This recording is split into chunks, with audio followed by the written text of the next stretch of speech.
प्रस्तावना, इसकी बहुत ज़रूरत है। क्या स्कूल बच्चों को असली ज़िंदगी के लिए तैयार करता है? मेरे मम्मी डैडी का कहना था, मेहनत से पढ़ो और अच्छे नंबर लाओ, क्योंकि ऐसा करोगे तो एक अच्छी तनख्वाह वाली नौकरी मिल जाएगी। उनकी ज़िंदगी का लक्ष्य यही था कि मेरी बड़ी बहन और मेरी कॉलेज की शिक्षा पूरी हो जाए। उनका मानना था कि अगर कॉलेज की शिक्षा पूरी हो गई तो हम जिंदगी में ज़्यादा कामयाब हो सकेंगे। जब मैंने 1976 में अपना डिप्लोमा हासिल किया, मैं फ्लोरिडा स्टेट यूनिवर्सिटी में अकाउंटेंट में ऑनर्स के साथ ग्रेजुएट हुई और अपनी कक्षाओं में काफ़ी ऊंचे स्थान पर रही, तो मेरे मम्मी डैडी का लक्ष्य पूरा हो गया था। यह उनकी ज़िंदगी की सबसे बड़ी उपस्थिति थी। मास्टर प्लान के हिसाब से मुझे एक विंग आर्ट अकाउंटिंग फर्म में नौकरी भी मिल गई।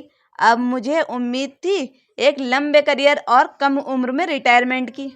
मेरे पति माइकल भी इसी रास्ते पर चले थे। हम दोनों ही बहुत मेहनती परिवार से आए थे, जो बहुत अमीर नहीं थे। माइकल ने ऑनर्स के साथ ग्रेजुएट किया था, एक बार नहीं बल्कि 2 बार। पहली बार इंजीनियर के रूप में और फिर लॉ स्कूल से।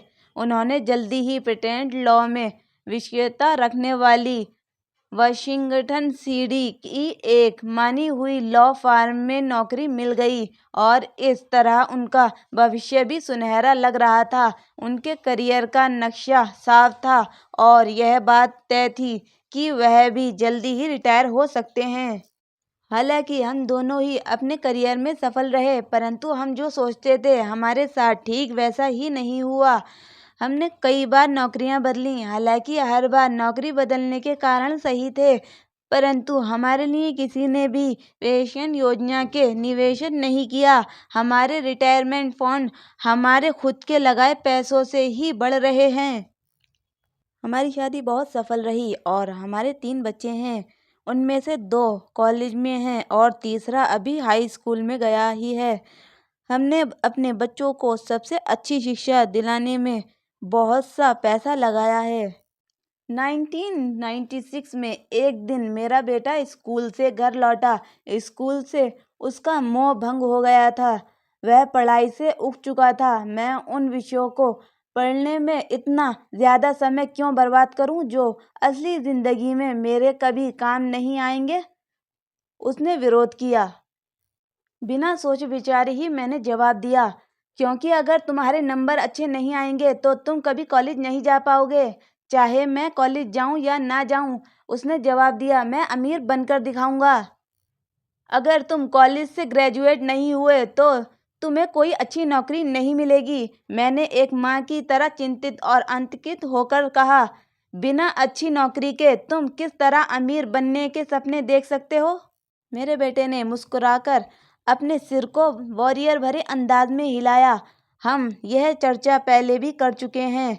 उसने अपने सिर को झुकाया और अपनी आंखें घुमाने लगा। मेरी समझदारी भरी सलाह एक बार फिर उसके कानों से भीतर नहीं गई थी।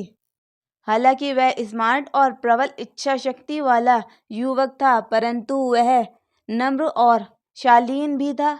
मम्मी, उसने बोलना शुरू किया, और अब भाषण सुनने की बारी मेरी थी। समय के साथ चलिए, अपने चारों तरफ देखिए। सबसे अमीर लोग अपनी शिक्षा के कारण अमीर नहीं बने हैं। माइकल जॉर्डन और मैडोना को ही देखिए। यहाँ तक कि बीच में ही हार्वर्ड जोड़ देने वाले बिल गेट्स ने सॉफ्टवेयर कायम किया। आज वे अमेरिका के सबसे अमीर व्यक्ति हैं और अभी उनकी उम्र भी 30 से 40 के बीच में ही है। और उस बेसबॉल पिचर के बारे में तो आपने सुना ही होगा, जो हर साल $40 लाख से ज़्यादा कमाता है, जबकि उस पर दिमागी तौर पर कमज़ोर होने का लेबल लगा हुआ है। हम दोनों काफ़ी समय तक चुप रहे। अब मुझे यह समझ में आने लगा था कि मैं अपने बच्चे को वही सलाह दे रही थी जो मेरे माता पिता ने मुझे दी थी। हमारे चारों तरफ की दुनिया बदल रही थी, परंतु हमारी सलाह नहीं बदली थी। अच्छी शिक्षा और अच्छे ग्रेड हासिल करना अब सफलता की गारंटी नहीं रहे थे, और हमारे बच्चे के अलावा यह बात किसी के समझ में नहीं आई थी। मम्मी, उसने आगे कहा, मैं डैडी और आपकी तरह कड़ी मेहनत नहीं करना चाहता। आपको को काफ़ी पैसा मिलता है और हम एक शानदार मकान में रहते हैं जिसमें बहुत से कीमती सामान हैं।